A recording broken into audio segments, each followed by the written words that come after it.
कोई हमारे साथ छल करता है, कोई हमें पीड़ा देता है, तो तन दुख से और मन प्रतिशोध से भर जाता है। फिर हम प्रतिकार चाहते हैं, अपने मन की अग्नि को शांत करने के लिए प्रतिशोध चाहते हैं।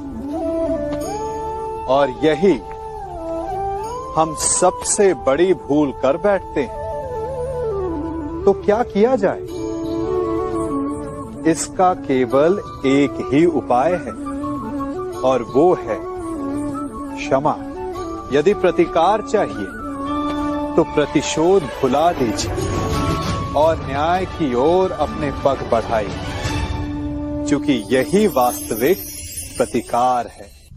हम अपनी सोच और संसार की मान्यता के अनुसार अपने विचार बनाते हैं। जैसे सत्य कहना धर्म है, असत्य कहना पाप, सहनशीलता धर्म है और क्रोध करना अधर्म, उपकार करना, जीवों पर दया करना धर्म है और निष्ठुर होना अधर्म।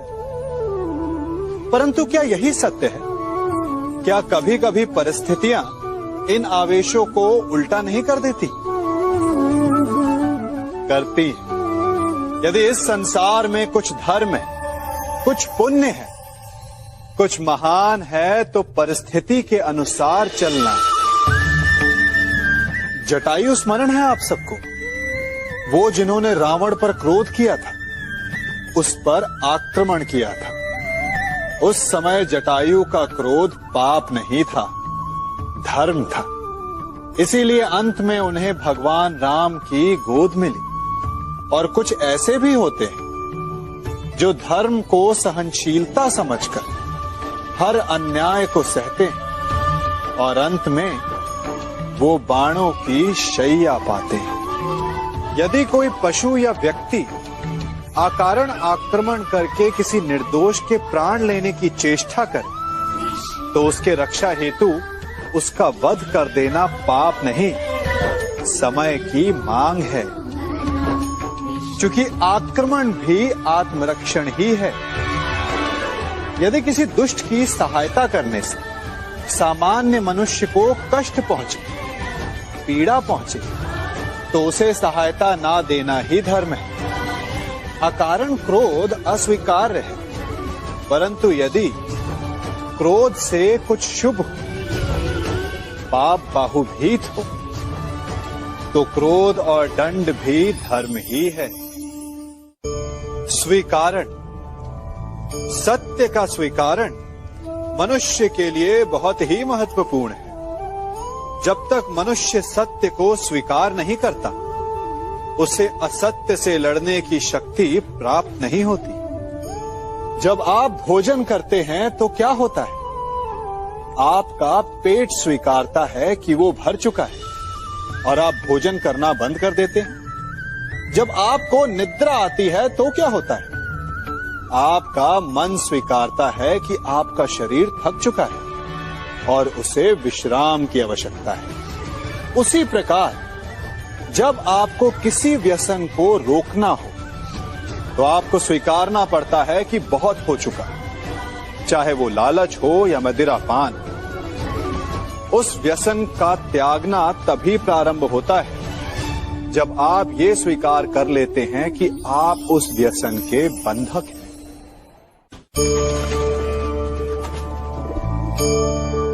इन पक्षियों को देख रहे हैं आप? इनका उड़ना वायु में इतना संतुलन मुक्त कर देता है ना? इन्हें उड़ते देख आपके मन में भी इच्छा होती होगी कि इन्हीं की भांति आप भी स्वतंत्रता से उड़ पाएं। ईर्ष्या होती है ना, जब आप इन्हें खुले आकाश में ऐसे विचरण करते देखते हैं। पर कभी सोचा है, इस उड़ान को, इस स्वतंत्रता को पाने के लिए कितना परिश्रम, कितना अभ्यास किया होगा इन्होंने? आकाश में उड़ने से पूर्व धरती पर कितना गहन परिश्रम किया होगा इन्होंने। इनके माता पिता ने पहली बार जब इन्हें पंख फड़फड़ाने को उकसाया होगा, तो कितनी बार घिरे होंगे। पहली बार वायु में उड़ते समय कितना भय लगा होगा इन्हें। अपनी पहली उड़ान के पश्चात धरती पर उतरते समय गिरकर कितनी चोट खाई होगी। इस उड़ान का, इस स्वतंत्रता का ये मूल है। यदि आप ये दे सकते हैं तो अवश्य आप भी इस स्वतंत्रता को पा सकते हैं। इन पक्षियों की भांति ही अपने चारों ओर जब भी आप किसी सफल मनुष्य को देखें तो उससे ईर्ष्या ना करें। उसके परिश्रम और पीड़ा को समझने का प्रयास करें जो उसने यहां तक पहुंचने में पाई है। प्रेरणा लें, प्रयास करें और स्वयं भी सफल हो जाएं। हमारे जीवन का मूल आधार है करुणा। करुणा क्या है? करुणा दया नहीं, करुणा वो भाव है जिससे हम दूसरे की समस्या को समझते हैं।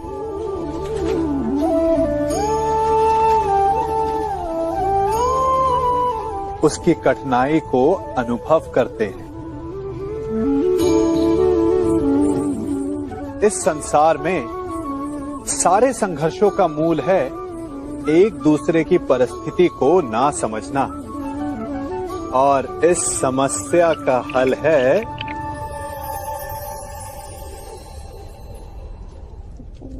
करुणा। करुणा किसी पशु पक्षी के प्रति हो या किसी मनुष्य के प्रति, ये आपके जीवन में कलेश और संघर्ष जैसी भावनाओं को दूर रखती है। और जिस दिन आप दूसरे को करुणा के दृष्टिकोण से देखेंगे, आपको उसकी समस्या समझ आएगी और उसे आपकी, और उस दिन हर संघर्ष का अंत हो जाएगा।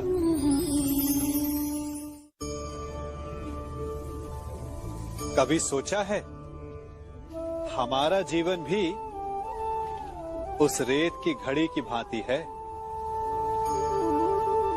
जो रेत नीचे गिर चुकी है वो हमारा अतीत है, जो अब भी ऊपर है वो हमारा आने वाला भविष्य है, और वर्तमान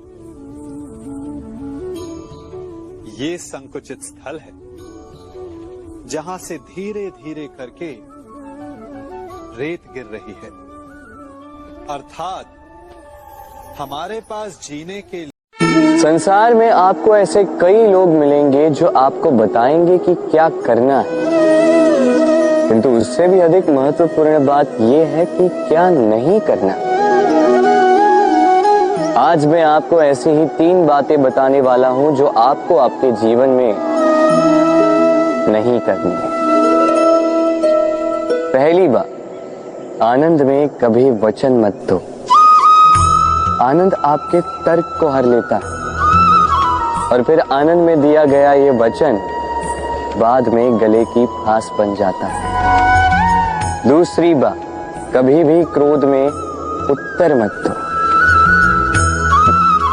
क्रोध आपके विवेक को खा जाता है, भविष्य दृष्टि को बाधित कर देता है, और फिर कुछ क्षण के लिए आया ये क्रोध, इसमें दिया गया उत्तर बाद में जीवन भर के लिए प्रश्न बन जाता है।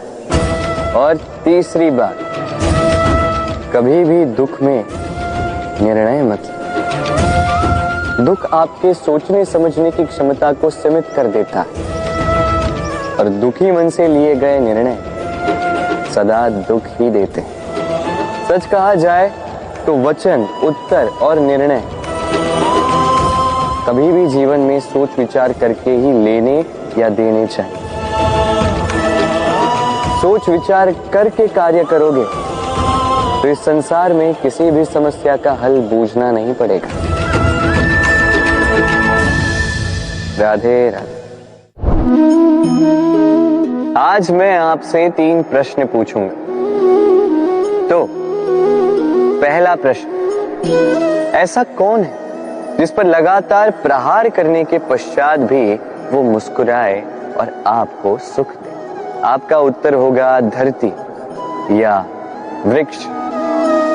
दूसरा प्रश्न, ऐसा कौन है जो बिना आपके कुछ कहे सब जान जाता, सब समझ जाता है और फिर निस्वार्थ भाव से आपकी सहायता करता है? अब आपका उत्तर होगा भाई या मित्र।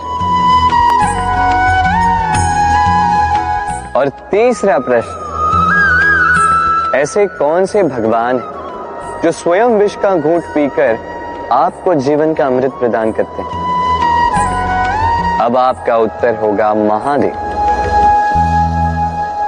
यदि आपके उत्तर ये हैं, तो आपके उत्तर गलत है। इन सारे प्रश्नों का एक ही सही उत्तर है और वो है मां। स्तनपान करते समय आपने उन्हें कितनी लात मारी, किंतु फिर भी मुस्कुरा के वो आपको आशीष देती रही।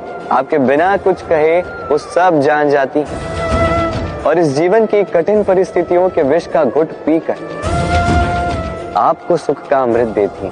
इस जीवन में आप कुछ भी कर लीजिए, अपनी मां का ऋण कभी चुका नहीं पाए। यदि कुछ कर सकते हैं तो जीवन के आनंद में, उद्भव में और धन्यवाद में अपनी मां को स्मरण रखें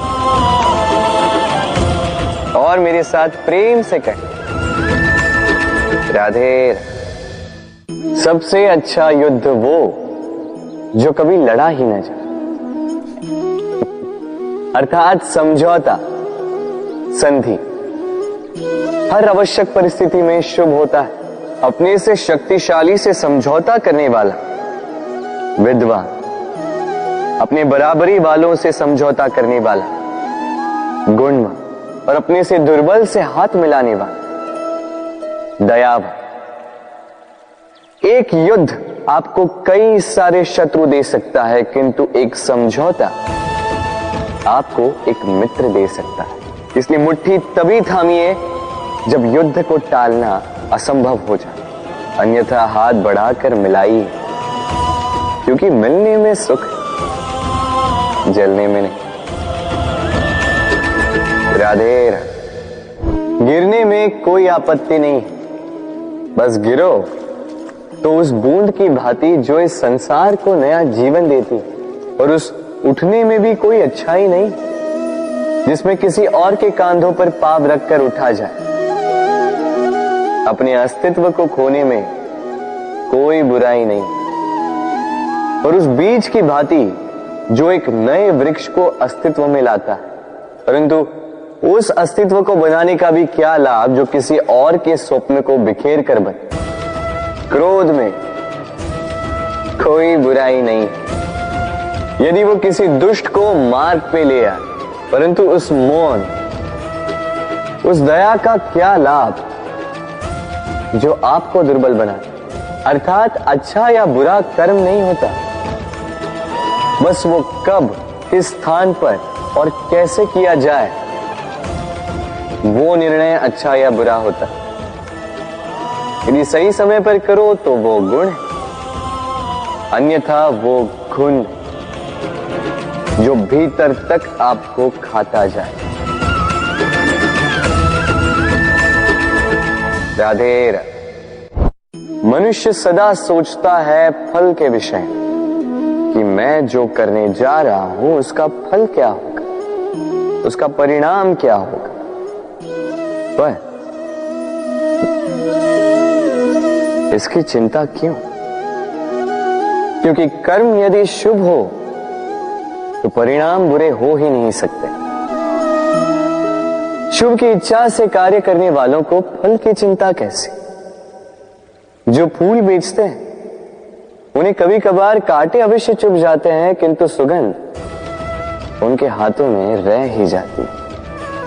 हीरे की खोज में कोयले की खान में उतरे व्यक्ति पर कालिख भले ही लग जाए, किंतु हाथों में हीरा अवश्य लगता है। इसलिए शुभ भावना से कर्म कीजिए, परिणाम भी शुभ ही होंगे। तो प्रेम से राधे राधे। अपने मन के पास आने के लिए सबसे दूर जाना ही होता है। दूर सबकी दृष्टि से दूर, हर उस बंधन से जो हमारे मुक्त होने में बाधा है। अपनी आत्मा से मिलना है, इस संसार के नियमों से दूर जाना ही होता। दूर हर पूर्वग्रह से, दूर हर निंदा, हर प्रशंसा, हर आलोचना, हर योजना से दूर। अब इसके लिए कोई ऐसा स्थान तो होना चाहिए रास के लिए जहां हम सारे संबंधों से मुक्त होकर अपनी आत्मा पर आनंद के घुंघरू बांधकर मुक्त हो सके, मुग्ध हो सकें, स्वच्छंद होकर जीवन ताल पर पूर्ण ऊर्जा से नृत्य कर सकें, सबसे दूर।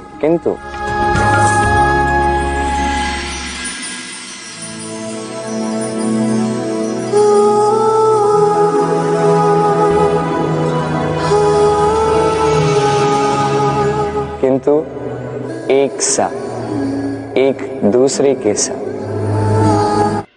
एक और महत्वपूर्ण बात, क्योंकि हमारा मन सबसे अधिक गोपनीय है, इसीलिए रास का ये स्थान भी गोपनीय है। और इस रास स्थल में आने वाली हर एक कन्या मेरे लिए मेरे सखी से भी अधिक प्रिय, महत्वपूर्ण, अर्थात मेरी गोपनीय